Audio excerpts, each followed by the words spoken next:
Hey everybody, it's Mike. I just want to shoot a quick video today to talk about business development. As many of you know, I've been doing a lot of training on LinkedIn lead generation and profile makeovers to help you build your brand and your business. So today I want to talk about business development basics. I'm able to speak to this because I've been in business and sales roles, business development, marketing the majority of my life, especially very heavily in the last 8 years where I've been in enterprise and mid-market sales roles in B2B businesses.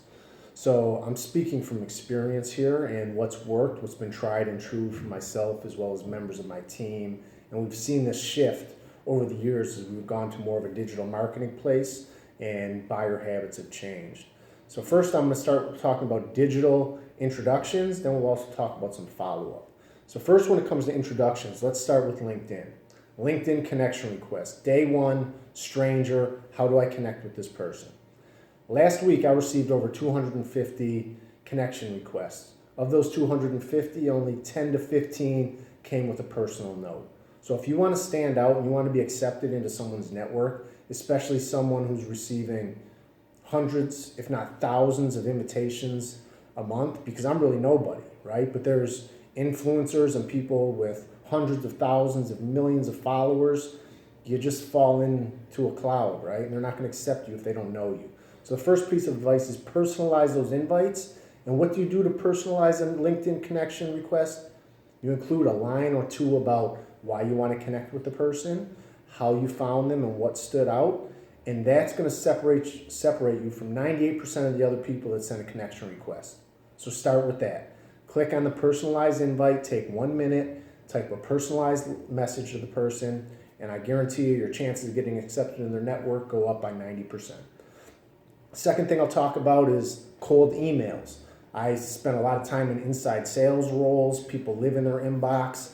It's a gift and a curse. It allows them to filter who they talk to and who they don't. So many of your emails you send don't get read, or they get skimmed for 1 second and thrown to the trash because it looks like spam or it looks like a pitch.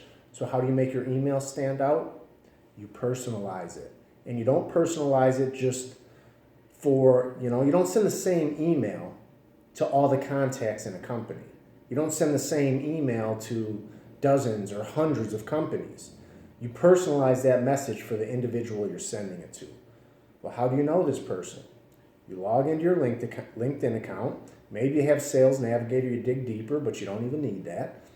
Take a look at this person, where they went to school, how long they've been with the company, where were they before. You find some common ground to talk about. You read their summary. Oh, it says they were an athlete. I'm an athlete. Oh, I see you're an athlete. You work at T-Mobile. I got a friend that works at T-Mobile. And you know what? We work with other mobile providers, and this is what we do. And then you can plug in a template that says, our ideal client is a mobile provider.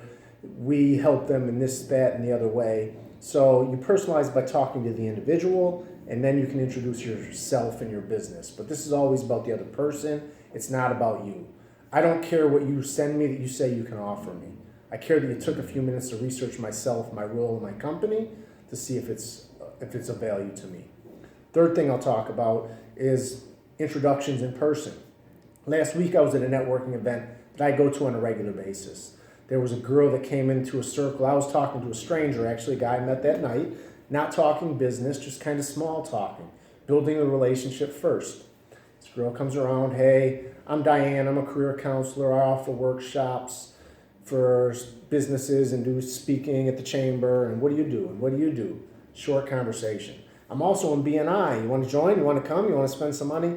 Nah, honey, I'm not really into BNI, sorry. Nice to meet you. And then me and this gentleman go back to talking. Long story short, 15 minutes later, me and this guy just talking about kids and football and have you ever been to this event before? So that's the thing. What questions do you ask? You ask, hey, have you ever been here before?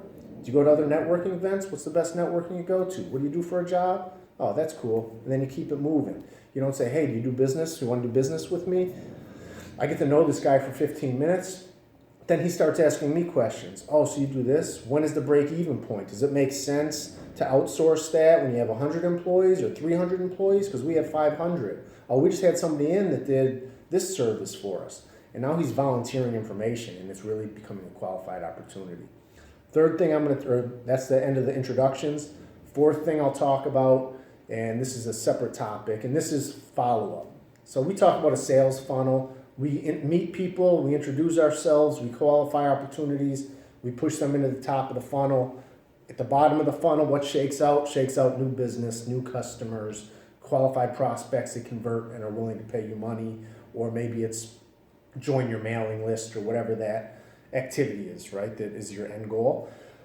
So when it comes to follow-up, so many deals are lost because people do this. Oh, I met them, I sent them some information, they never called me back, I never called them again.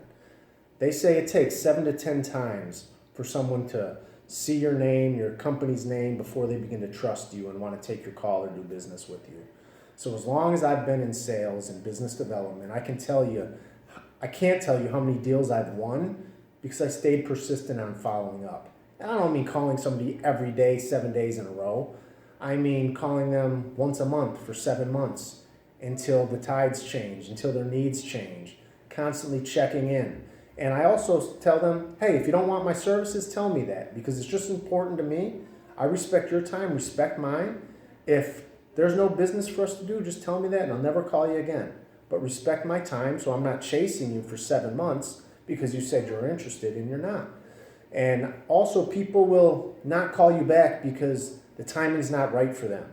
That doesn't mean they're not going to do business with you. So you send an email, you make a phone call, you alternate these so you're not calling all the time. Called them this month. I left a voicemail next month. I sent him a LinkedIn message the next month. I sent him an article on something that related to his business. And then what do you know? One day your phone rings and he says, Mike, I haven't been ignoring you. I just wasn't ready to buy. Now times are different. I'm ready to talk about that thing. So never stop following up. When someone says they're not interested, move on. Don't waste your time on them. Focus on the people that are interested in your product, but never make assumptions because you can't control timing. You can't control someone else's priorities or level of urgency, but you can be consistent and be persistent. I like the saying persistence beats resistance. Sometimes people say, no, I'm not interested. Call me back in 6 months. You know what I do? I use my CRM and I schedule an activity and I call them back in 6 months. And I say, hey, John, last time we talked, you were busy, you weren't interested. You asked me to call you back in 6 months. Here we are. How you doing? How's things? How's business? Don't ask for the business. I don't ask him for his business. I try to understand his business. I try to understand his needs, find a way to solve a problem, add some value, and everything else just happens. So that's all I can give you in 7 minutes, but I want you to continue to check in. I want to continue to provide you advice that will help you do better in generating leads, converting leads, and growing your business. I want to help you boost your brand and boost your business. Mike Spence, I hope you find some value in this, and I look forward to talking to you again. Thank you.